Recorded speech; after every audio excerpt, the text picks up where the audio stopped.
여러분 삶 가운데 하나님의 회복과 능력이 충만하게 임할 것입니다. 아멘. 예배는 하나님 안에서 채워져야 돼요. 우리가 사모하고 갈망하면 하나님께서 우리 영과 혼과 육을 새롭게 하실 것입니다. 할렐루야. 아멘.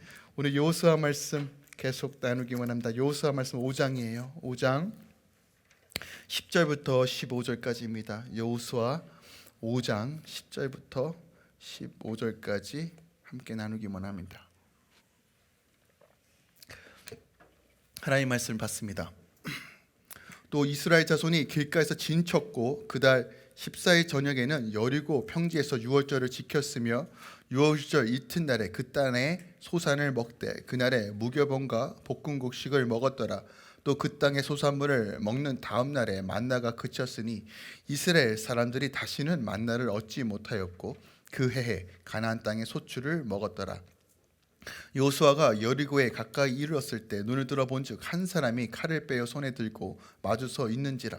여호수아가 나아가서 그에게 묻되 너는 우리를 위하느냐 우리의 적들을 위함이냐 하니 그가 이르되 아니라 나는 여호와의 군대 대장으로 지금 왔느니라 하는지라. 여호수아가 얼굴을 땅에 대고 엎드려 절하고 그에게 이르되 내 주여 종에게 무슨 말씀을 하려 하시나이까. 여호와의 군대 대장이 여호수아에게 이르되 내 발에서 신을 벗으라. 내가 선 곳은 거룩하니라 하니 여호수아가 그대로 행하니라. 아멘. 하나님의 말씀입니다. 예배로 삶을 시작하라. 예배로 삶을 시작하라 라는 이 제목을 가지고 오늘 말씀 함께 나누기 원합니다. 하나님께서는 여러분의 삶 가운데 최고의 것을 예배하시고 주길 원하십니다. 믿으십니까? 안 믿으시는 것 같아요. 얼굴을 보니까 그런가. 다시 여쭤볼게요. 기회는 두 번 다시 오지 않아요. 하나님께서 여러분들께 최고의 것을 예비하시고 준비하셨습니다. 여전히. 그러면 큰일 나요. 왜냐? 줘도 못 먹으면 큰일 나는 겁니다.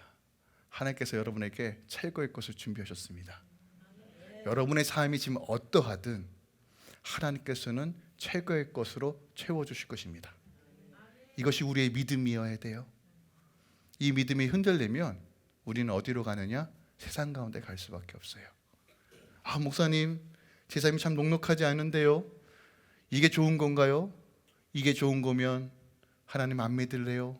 하시는 분도 계세요. 압니다. 우리의 믿음은 그럼에도 불구하고 하나님께서 이 어긋난 것을 회복시키시고 우리 안에 충만한 것으로 채워준다는 그 믿음으로 나아가는 거예요. 그때 하나님께서 그 믿음을 통해서 역사하십니다. 그 증거가 여호수아서에 기록되어 있어요. 그런데 하나님께서 아무리 좋은 것을 예비하셨고 준비하셨어도 우리가 아무리 큰 능력이 있고 재능이 있다 할지라도 기억하세요.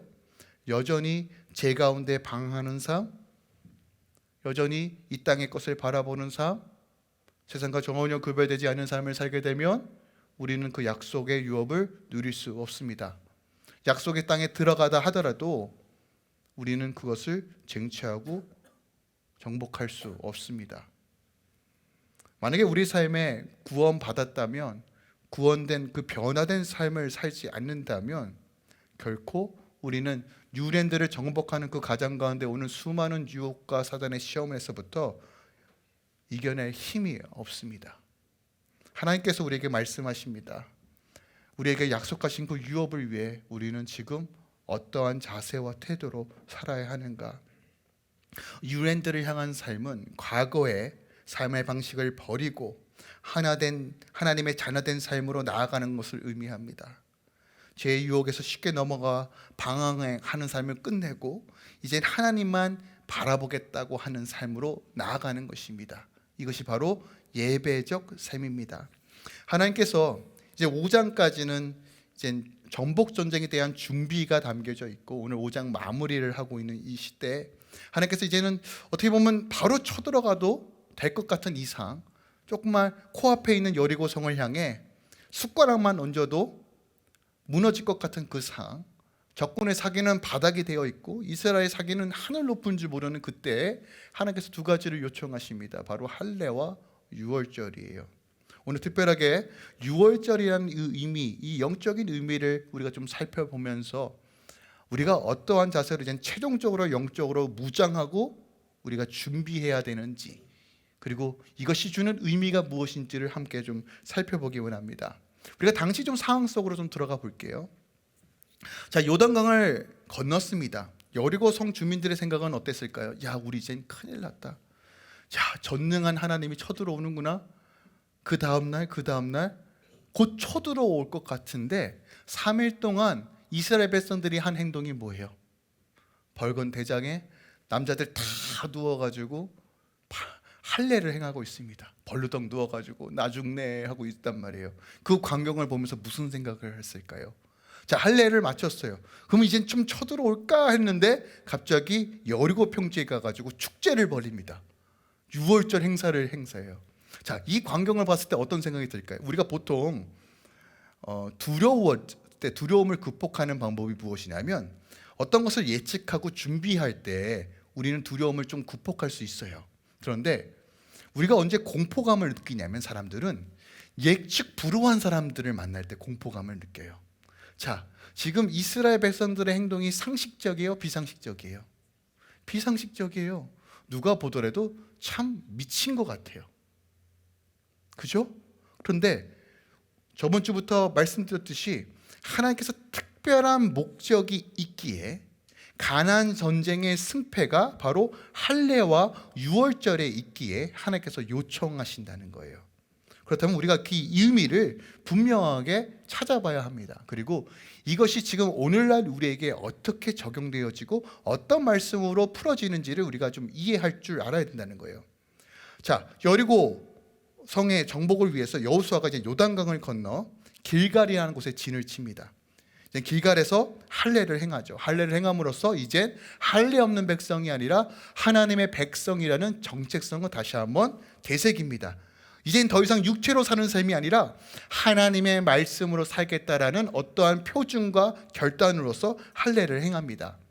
길갈이라는 곳은 굴러가다라는 뜻을 가지고 있는 곳이에요. 즉, 그 전에 가지고 있던 제약된 수치가 이젠 굴러가 떠났고 이젠 하나님의 백성이 되었다는 의미를 가지고 있어요. 이제는 세상의 것들, 세상에 미혹된 삶, 세상을 따라가는 삶이 아니라 하나님의 말씀으로 나의 삶을 치고 복종하고 할례를 베어 표피를 벗겨낸 것처럼 늘 하나님 중심적인 삶을 살겠다고 결단한 것이 바로 할례의 의미였다는 거예요. 그러면 유월절의 의미는 무엇일까요? 실질적으로 유월절이 주는 의미를 좀 살펴보면서 우리가 이 땅 가운데 뉴랜드의 정복적인 삶, 우리 삶 가운데 하나님의 나라를 확장하고 여러분 삶 가운데 하나님의 통치와 나라가 임할 수 있는 본질적이고 근원적인 방법이 무엇인지를 살펴보겠습니다. 오늘 10절부터 12절 이렇게 기록하고 있습니다. 또 이스라엘 자손들이 길갈에 진쳤고 그달 14일 저녁에 여리고 평지에서 유월절을 지켰으며 라고 얘기해요. 첫 달, 그달 14일. 여기서 말하는 그달은 첫 달을 의미합니다. 첫 번째 달. 그러니까 유대교적인 관점에서 첫 번째 달 10일 날 요단강을 건넜고 14일에 유월절을 지켰다라고 기록하고 있어요. 신명기 16장에 보면 이스라엘 백성들은 유월절을 절대적인 절교로 지켜야 됐어요. 그러니까 이스라엘 백성들이 꼭 지켜야 할 절기들이 있었는데 그 중에 핵심이 유월절이었다는 거예요. 근데 출애굽한 후에 유월절을 계속 지켜야 함에도 불구하고 그렇게 하지 못했어요. 민수기 9장에 출애굽 후에 한 번 유월절을 지켰고 38년 동안 단 한 번도 광야에서 유월절을 지킨 적이 없습니다.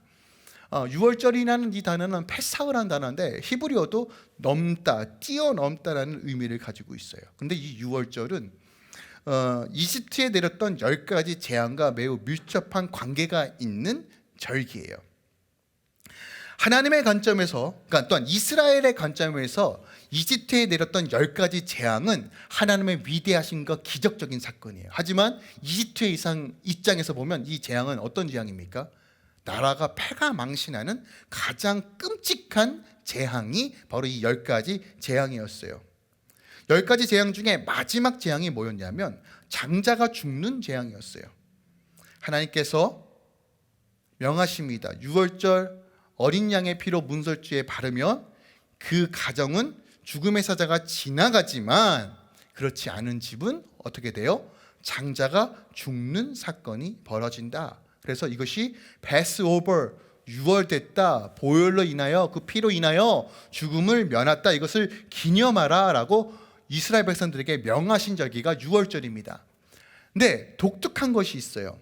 원래는 이스라엘은 첫 번째 해가 그 유월절이 있는 나비월이 아니었어요. 원래는 9월달 정도에 되어 있는 하샤라라는 것이 1월로 채워졌습니다. 그런데 오늘 하나님께서 유월절이 있는 아비월, 즉 3월에서 4월 사이를 첫 번째 달라고 지정했고 바로 첫 해에 처음으로 지키는 절기가 유월절이에요. 그러니까 유대인들은 두 개의 달력이 있습니다. 그러니까 대한민국에도 뭐 양력과 음력이 존재하는 것처럼 이스라엘도 민족력을 통해서 그냥 그들이 가지고 있는 유대교 그 달력이죠. 그래서 첫 해가 보통 9월에서 10월에 있는 하샤르예요. 그런데 하나님께서 이것을 다시 한번 엎으셨어요. 이제 그것이 첫 달이 아니라 6월절이 있는 3월달에 4월달, 대략 우리가 이제 패션위기라고 지키는 부활절이라고 지키는 그때를 첫 번째 달이라고 지정하라고 할 정도로 이 6월절이 어떻게 보면 유대인들의 모든 삶의 가장 핵심적인 절기였다는 것이에요. 자, 6월절을 조금 더 이해하기 위해서는 우리가 출애굽기 말씀을 좀 살펴봐야 돼요. 하나님께서 바로에게 이렇게 말씀하셨어요. 출애굽기 4장에 보면 이런 말씀이 있어요. 너는 바로에게, 그러니까 모세에게 말하는 거죠. 너는 바로에게 이르기를 여호와의 말씀에 이스라엘은 내 아들 내 장자라. 내가 이기를 내 아들을 보내주어 나를 섬기게 하라 하여도 내가 보내주지기를 거절하니 내가 내 아들 내 장자를 죽이려 한다라고 말해요. 그러니까 하나님이 이스라엘 백성들 뭐라고 말하냐면 내 장자야 라고 얘기해요. 그만큼 귀한 거야. 그런데 바로 너 장자를 안 보내? 그러면 내가 너희들의 장자를 죽여버릴 거야 라고 명하시는 장면이 출애굽기 4장이에요. 그런데 이 재앙을 피할 수 있는, 면할 수 있는 방법을 주셨는데 그게 무엇이냐? 바로 1년 된 어린 양을 아비월 10일, 그러니까 요단강을 건넜을 때가 10일인데 그날 딱 고르는 거예요. 야, 이 양을 잡아먹어야 되겠다. 1년 된 어린 양을 잡아먹어야 되겠다라고 고르고 이것을 3일 동안 지켜보는 거예요. 보메타가 언제 잡아먹어요? 14일 6월절 저녁에 잡아먹습니다. 그러니까 양을 잡고 불에 태워 고기를 구워 먹고 뭐랑 같이 먹냐면 특별하게 문설주에 피를 바른 것뿐만 아니라 또 다른 것을 요청하셨는데 고기를 불에 구워 먹고 누룩이 없는 빵, 그러니까 빵이 부풀어 오르지 않도록 하는 그 누룩이 없는 빵, 맛 되게 없어요. 그거랑 쓴 나물과 함께 급히 먹고 빨리 떠날 준비의 옷을 하고 그렇게 급하게 그것을 먹고 떠날 준비를 하라. 이런 식으로 6월절을 지키라라고 명령하셨어요. 당시 10번째 재앙이 임하는 순간 이집트는, 바로와 이집트는 두 손 두 발 다 듭니다. 왜 두 손 두 발 다 들어요? 더 이상 재앙을 견딜 수가 없다. 그런데 그것보다 더 분명한 이유는 그들이 잃은 것이 너무 많았어요. 대표적으로 당시 바로 왕을 파라오라고 했어요. 파라오는 생명을 주관하는 신이었어요. 그런데 지금 누가 죽었어요? 파라오, 신의 아들도 죽었고, 생명을 주관하는 신의 아들이 죽었고, 생명을 주관하는 나라의 모든 장자들이 다 죽었고, 또 그뿐만이 아니라 첫 번째 가축의 새끼들까지도 다 죽어버린 거예요. 근데 누가 다스리는 나라예요? 생명의 신이라고 말하는 파라오가 다스리는 이 나라의 모든 장자가 죽어버렸어요. 그러니까 이집트인들이 생각하는 건 뭐예요? 야, 이러다가 우리 다 죽겠다는 거예요. 하나님의 능력 앞에 다 굴복한 거예요. 하나님의 완벽한 승리가 선포되었던 것이 10번째 재앙인 거예요. 두 손 두 발 다 들고 이제 너네들 가라, 제발 좀 가라. 그것이 바로 6월절 절기라는 거예요. 이 하나님의 놀라우신 기적과 이적과 구원과 은혜를 기념하도록 세운 것이 6월절이라는 거예요. 근데 유월절은 이 무교절이라는 걸 같이 지켜서 유월절 다음 달 일주일 동안 계속 이 무교병 떡을 먹고 쓴나물을 먹으면서 축제하면서 하나님의 구원하심을 찬양하는 것이 바로 유월절입니다. 그래서 유월절을 통해서 하나님은 당신의 베푸셨던 그 구원을 기억하고 되새기며 하나님을 높여드리는 것이 바로 신앙의 시작이고 영적 준비의 시작이고 새로운 삶의 시작이라는 것을 가르쳐 주시는 거예요. 유월절이 우리 신앙의 시작, 새로움의 시작, 하나님의 다스림의 시작이 바로 유월절이라는 거예요. 그런데 출애굽기 12장에 보면 독특한 표현이 있어요. 원래 유대인들은 태어나서 8일 만에 할례를 받습니다. 그 갓난아기를 할례를 받아요. 근데 연구 결과에 보니까 8일 만에 받는 것이 가장 안전하고 안 아프다고 하던데 잘 모르겠어요. 저는 늦게 받아서. 그런데 당시 이방인들이 이스라엘 민족 안에 들어가기 위해서는 조건이 있었는데 그것이 바로 할례예요. 그래서 유월절을 지키기 위해서는 할례를 반드시 행하라라고 출애굽기 12장에 써져 있어요. 근데 지금 광야 있을 때는 할례를 받았어요? 못 받았어요? 못 받은 상태예요. 그래서 할례를 받은 거예요. 자, 보세요. 그러면 지금 여호수아 1장부터 5장까지 어떤 내용이 핵심이냐면, 자 보세요. 하나님께서 요단강 강물을 마르게 하시고 지나가게 하신 이유, 길갈에서 할례를 행하게 하신 이유가 대체 뭐였다고요? 유월절을 지키기 위해서 그렇게 요청하시고 그런 기적과 이적을 행하셨다는 거예요. 그러니까 우리가 유월절의 참된 의미를 되새기는 것은 우리 신앙의 가장 본질이고, 우리가 마침내 가나안 땅에 들어가 여러분 상관의 약속의 땅에 들어가서 어떻게 그 삶 가운데 승리할 것인가, 그 승패의 여부가 어디에 있다고요? 이 유월절을 지켜 행하는 그 영적인 의미함에 다 포함되어 있다는 거예요. 이스라엘 백성들은 유월절을 행함을 통해서 자신이 누구인지를 깨달았어요. 와, 우린 하나님의 백성이야. 우린 구원받은 자녀야. 하나님이 우리 삶을 이끄셔. 우리 하나님께서 우리 삶을 이끌어 가셔, 지키셔, 보호하셔를 유월절을 통해서 다시 한번 확인하는 거예요. 그렇다면 유월절을 지킨다는 것은 어떤 의미가 있을까요? 보세요. 이건 굉장히 영적인 의미가 있는데, 당시 애굽은 세상을 의미합니다. 세상. 지금 우리가 살고 있는 이 세상. 그러면 바로왕 파라오는 누구를 상징할까요? 사탄 마귀를 상징합니다. 사탄 마귀가 통치하는 이 세상에서 모든 사람들은 죄인으로 살 수밖에 없어요.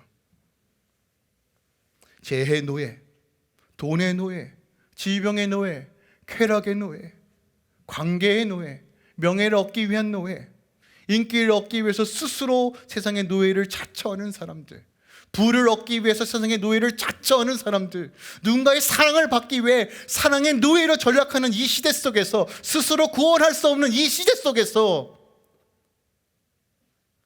그 피가 이스라엘 백성들을 구원으로 인도한 거예요. 세상 권세를 가지고 있는 사단 마귀, 그 바로의 압제에서 그 없는 수도 없는 기적과 이적을 행하여도 스스로 구원받을 수 없고 해방할 수 없는 그 상태에서 그 어린 양의 피가 그들을 구원한 거예요. 그러면 그 어린 양의 피, 유월절의 어린 양의 피가 이스라엘 백성들을 바로와 이집트에서 해방한 것처럼 세상의 존대인 신분 가운데 살고 있고 여전히 사단의 노예에 살고 있는 우리 가운데 하나님은 동일하게 예수 그리스도의 십자가의 그 보혈로 우리를 구원하여 주시고 죄의 노예가 아닌 하나님의 자녀된 삶으로 이끌어 주신다는 그 확신과 기쁨, 그 감격으로 드리는 것이 무엇이에요? 예배라는 거예요. 즉 유월절을 지켜 행한다는 것은 우리 삶 가운데 예배적인 삶으로 모든 것을 세팅하라는 얘기예요. 그것이 우리 삶의 기본이고, 그것이 우리 삶의 시작이고, 그것이 우리의 신앙의 완성이고, 이것이 영적인 준비며 승리할 수 있는 비결은 바로 예배에 있다라고 우리에게 가르쳐 주시는 거예요. 이스라엘 역사에서 가장 최고의 기쁨의 사건은 출애굽 사건이에요. 그렇다면 예수 그리스도의 십자가 사건이 우리의 최고의 사건이지 않겠습니까? 누가 여러분을 구원해요?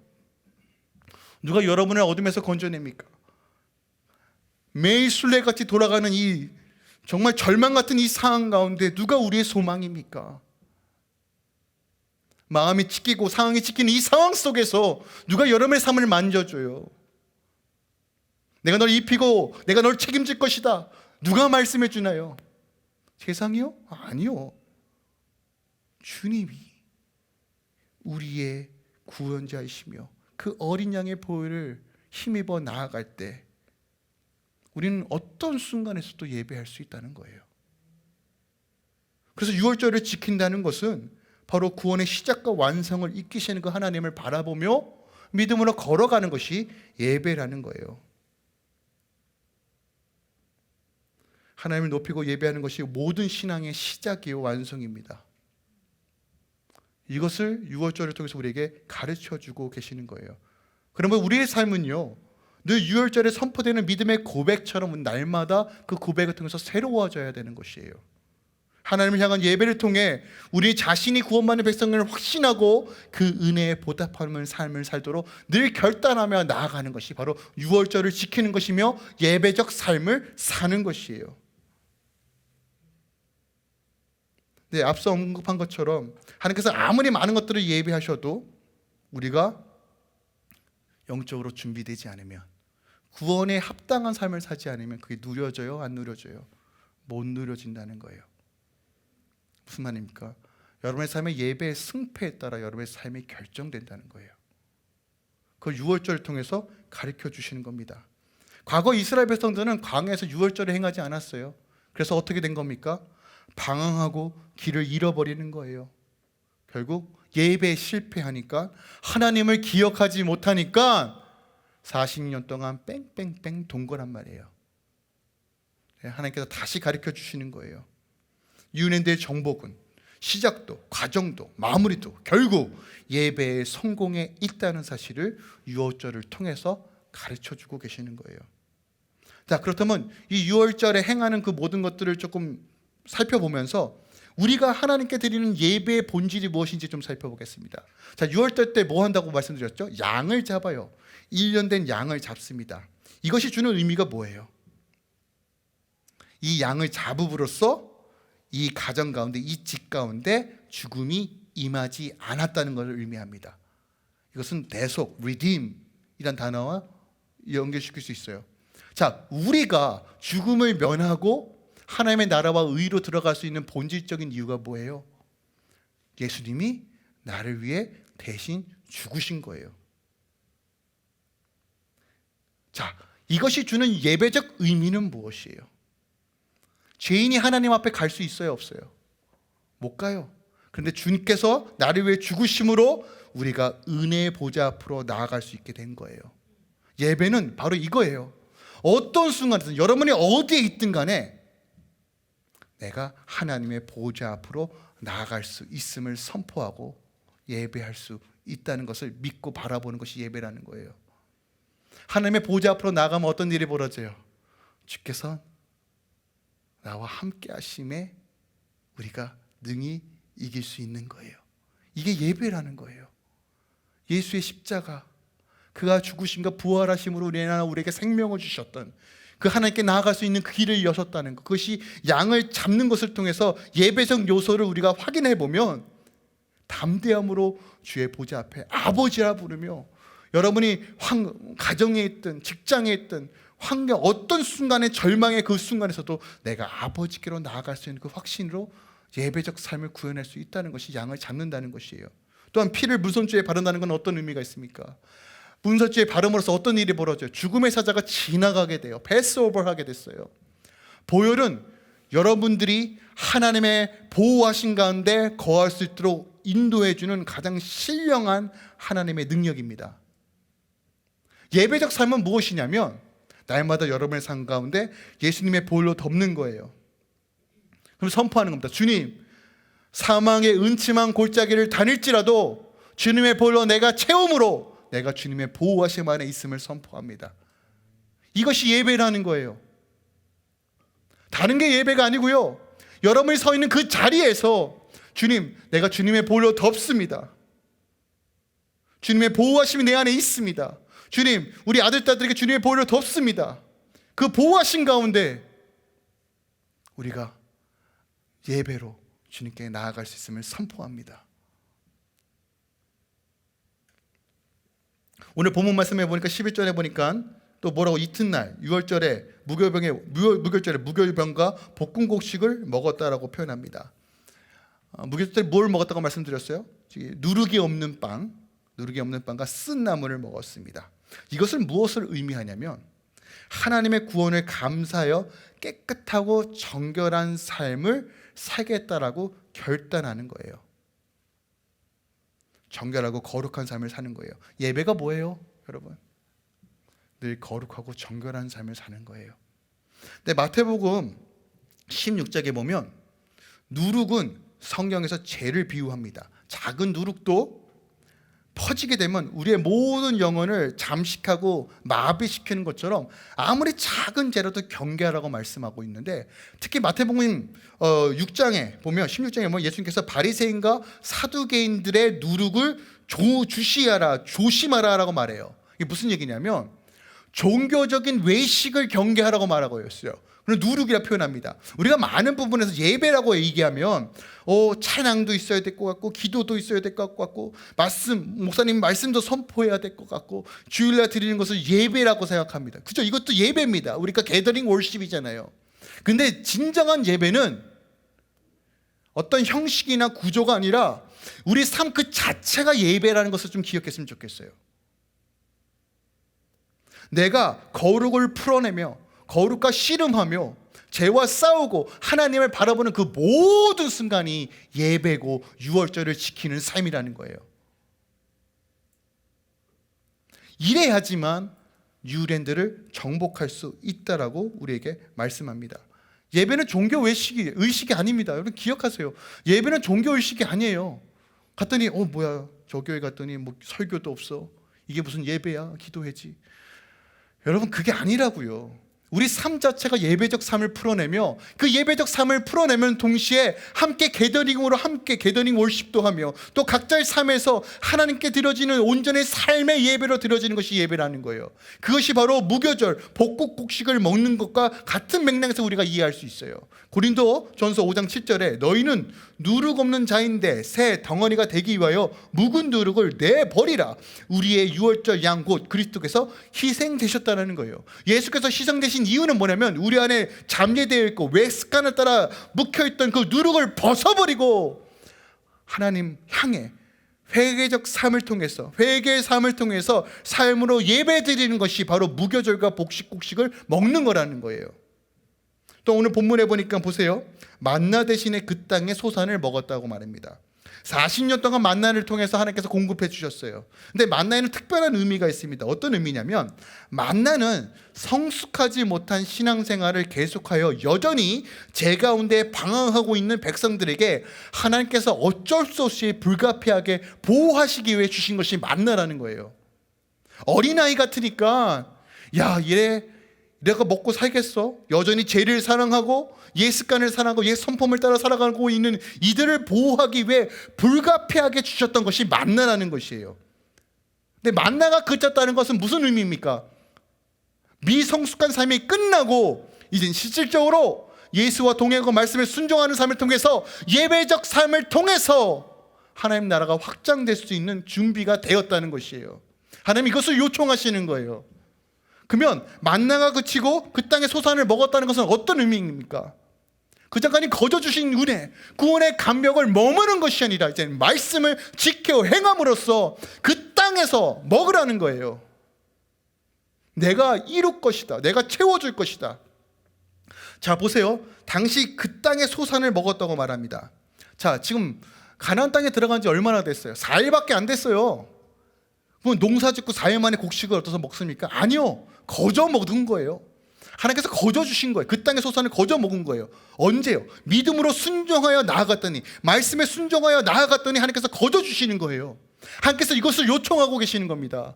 유월절 삶은, 삶의 예배는 하나님 주님 믿습니다. 믿음으로 결단하고 나아가겠습니다. 이 삶의 영역에서 하나님께서 이루실 것을 바라보겠습니다. 순종하여 나아갈 때 하나님께서 거저 주신다는 거예요. 30배, 60배, 100배의 기적을 보여주시겠다는 거예요.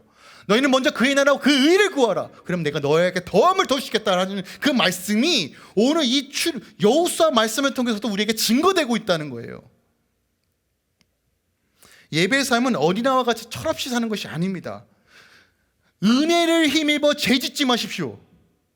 하나님 회개하면 용서해 주시겠지. 이 정도는 뭐.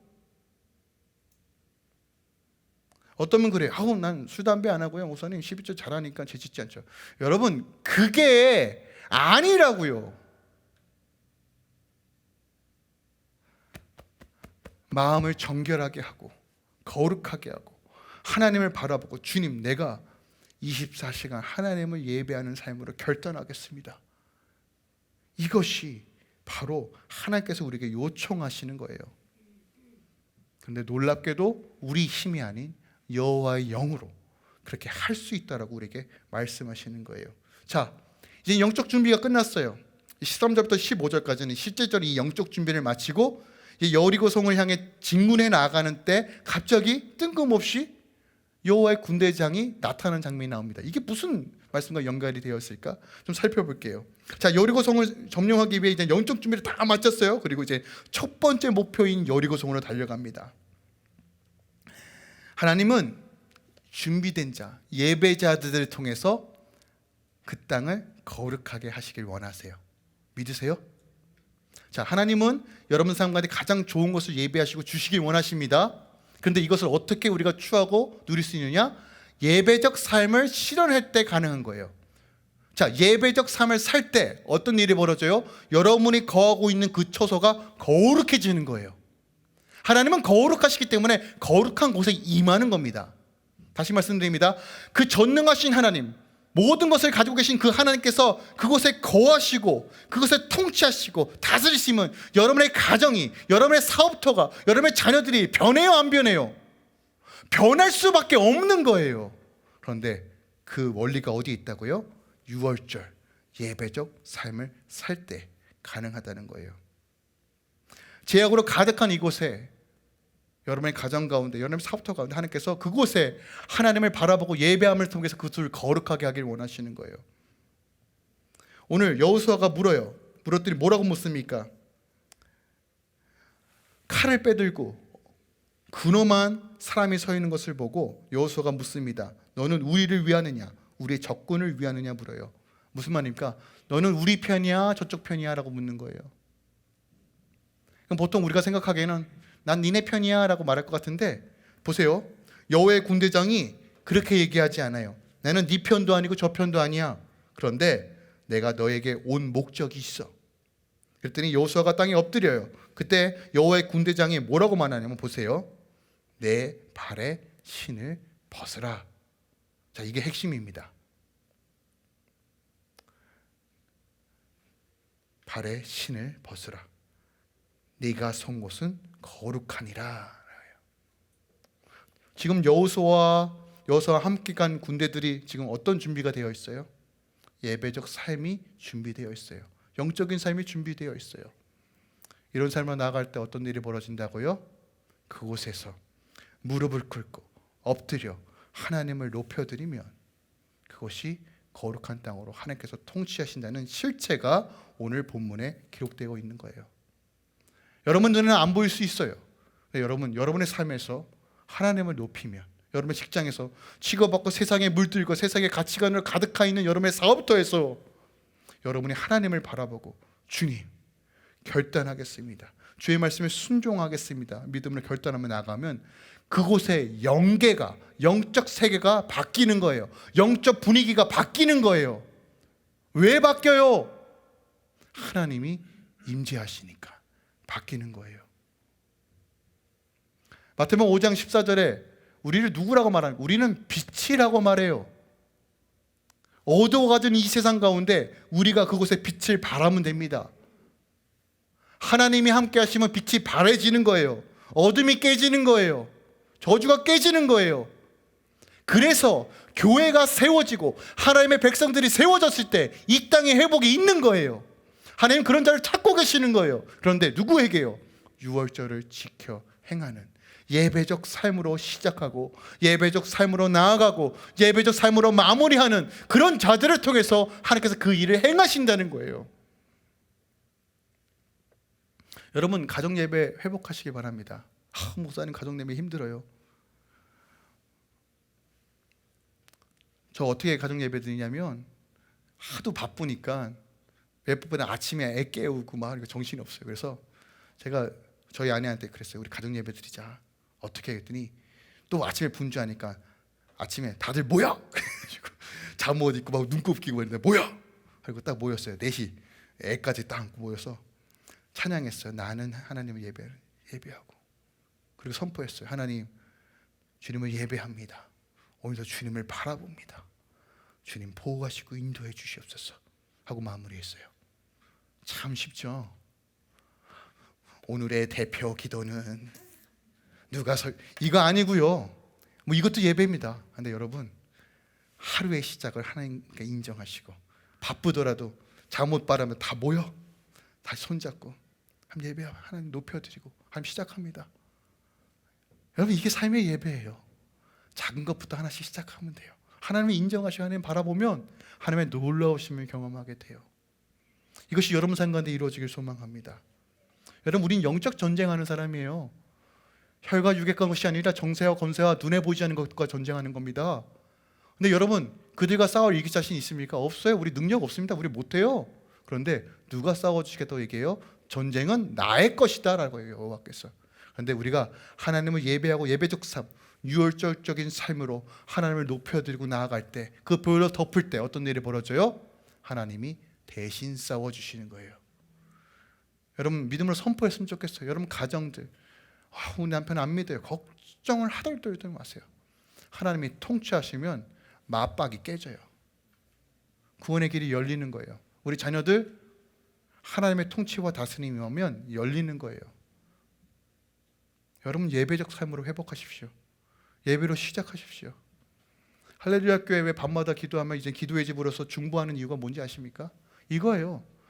단 한순간도 하나님의 임재에 놓치고 싶지 않은 거예요. 중보하는 거예요. 여러분의 가정을 위해서, 이 땅을 위해서. 제 안의 욕심은요, 하나님 단 한순간도 하나님 임재에 놓치고 싶지 않아요. 왜? 이게 생명이 있기 때문에. 이게 승패가 있어요. 이 세상 뒤집어 가도 여러분 소망은 어디 있습니까? 하나님밖에 없어요. 그러면 하나님과 함께하는 삶을 할 줄 알아야 됩니다. 예배입니다. 다시 말씀드립니다. 예배의 승패가 여러분의 삶을 결정합니다. 예배의 승패가 여러분의 다음 세대들을 결정합니다. 하나님을 예배합시다. 하나님 바라봅시다. 하나님께서 우리를 구원하시고 회복하여 주실 것입니다.